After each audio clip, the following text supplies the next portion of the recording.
Nous accompagnons les entreprises de l'agroalimentaire et les fabricants de machines pour l'agroalimentaire dans leur démarche d'innovation, produits, process et méthodes. Nous avons commencé à nous intéresser à la problématique des TMS en 2008 parce que ça devenait une préoccupation de plus en plus importante pour les entreprises de l'agroalimentaire. Nous avons ensuite, en 2009, monté une action collective avec nos partenaires que sont Aravis, la CARSAT et la Direct, pour accompagner 8 entreprises de l'agroalimentaire dans une démarche de projet d'investissement dans lequel on va intégrer les problématiques de conditions de travail et notamment celles qui sont liées au TMS. Dans les objectifs de l'action collective, il y a d'abord bien sûr l'amélioration de la performance de l'entreprise, mais aussi l'idée c'était de faire collaborer les fabricants de matériel, donc les équipementiers de l'agroalimentaire, avec les industriels de l'agroalimentaire. Autre objectif du point de vue méthodologique, c'était d'associer au maximum le personnel de l'entreprise dans la démarche. Et puis enfin, l'idée, c'était que les entreprises deviennent autonomes sur le sujet, c'est-à-dire qu'une fois que l'action est terminée,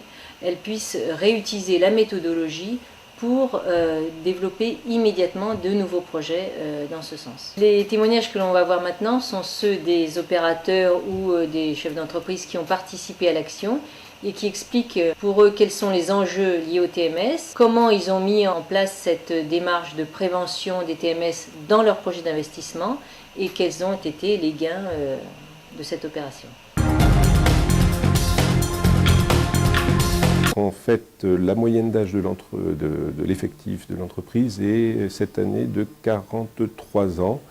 Et donc, il y a 2 ans, voilà, on avait tous autour de la quarantaine, avec des problèmes qui commençaient à apparaître, notamment de maux de dos. Il y avait des intérêts et des enjeux tels que la communication, la visibilité, la circulation, pour lesquels on avait tendance à on avait tendance un petit peu à laisser de côté, ou pas du tout à avoir notion que ça pouvait avoir une incidence après sur les postes de travail et les conditions de travail. Tant que les gens ne se plaignent pas, on faisait du constat, c'est un poste difficile, mais on n'était pas tellement enclin à le modifier. On n'aurait pas eu, je pense, ce problème de régler à la fois la sécurité environnante, le problème d'hygiène, régler ce problème de contact, voilà, qui pouvait amener des contaminations croisées avec les viandes, pour les viandes.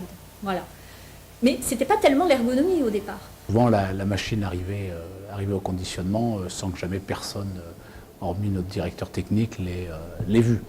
Donc, ça veut dire la machine arrivait et après on s'adaptait en fonction de la machine. Donc c'est vrai que ça amenait forcément des loupés, des choses à reprendre, des choses qui n'étaient pas satisfaisantes. Bon, ne pas perdre en productivité, mais ne pas perdre en qualité. Donc ça veut dire qu'il a fallu intégrer effectivement dans le projet d'investissement cette notion de qualité au sens large, d'assurance qualité et donc d'analyse des risques au titre de l'achat CCP. Sachant que pour nous c'était important également que le projet ne pose pas de problème, je veux dire, pour les services de contrôle, notamment la DSV. On s'est rendu compte de la quantité de charges qui étaient à la fois soulevées et poussées. C'est là qu'on s'est rendu compte de la posture de l'opérateur qui était pliée en deux, au niveau du dos. C'est vrai que les opérateurs par eux-mêmes, les opérateurs d'abattoir, ça se plaint rarement. Donc en fait, on n'aurait pas pris la peine de quantifier carcasse après carcasse, les poids soulevés, les poids poussés, le nombre d'allers-retours pour aller chercher des balancelles, le nombre de fois que le couteau était envoyé dans un sens puis dans l'autre, etc.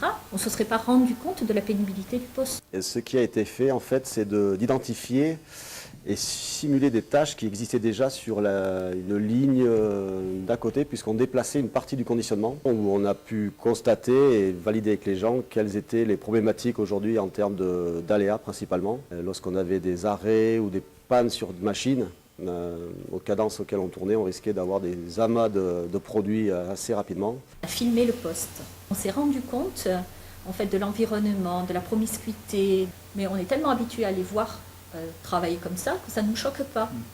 Le fait de passer par un support intermédiaire, ça a ouvert les yeux. On a demandé à chacun des salariés de pouvoir réfléchir à décrire chacune des missions en termes d'activité.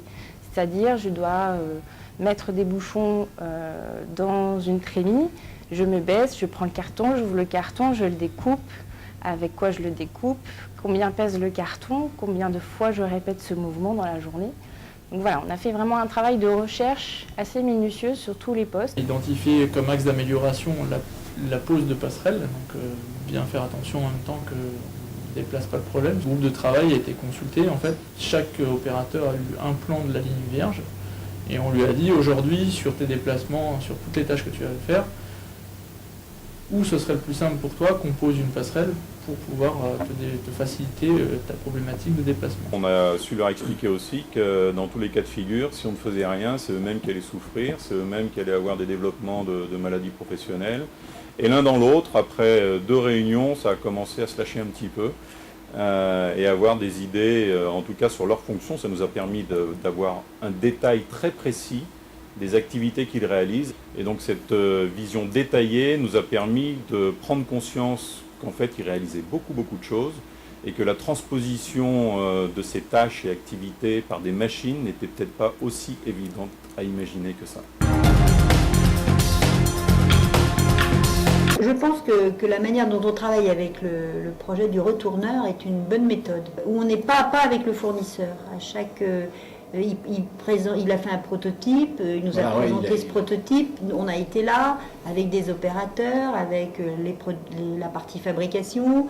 Nous, on était là en tant qu'aiguillon. Ce cahier des charges, cette fois-ci, nous ne l'avons pas soumis à des gros équipementiers, mais des petits équipementiers locaux, pour essayer d'avoir à construire avec eux, et non pas construire nous-mêmes et faire faire.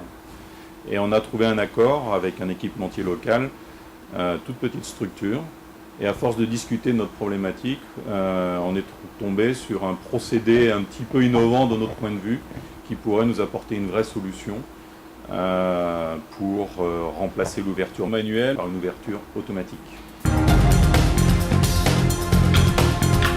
Au cours de cette expérience, on a quand même capitalisé sur cette expérience-là en remontant un groupe de projets qui vient de se mettre en route il y a quelques semaines pour retravailler sur un autre secteur de l'usine, en l'occurrence la fabrication des beignets, suivant la même méthodologie. C'est-à-dire que le cahier des charges, entre guillemets, que j'ai fourni au groupe de projet, c'est de dire voilà, vous avez un secteur dans un périmètre donné.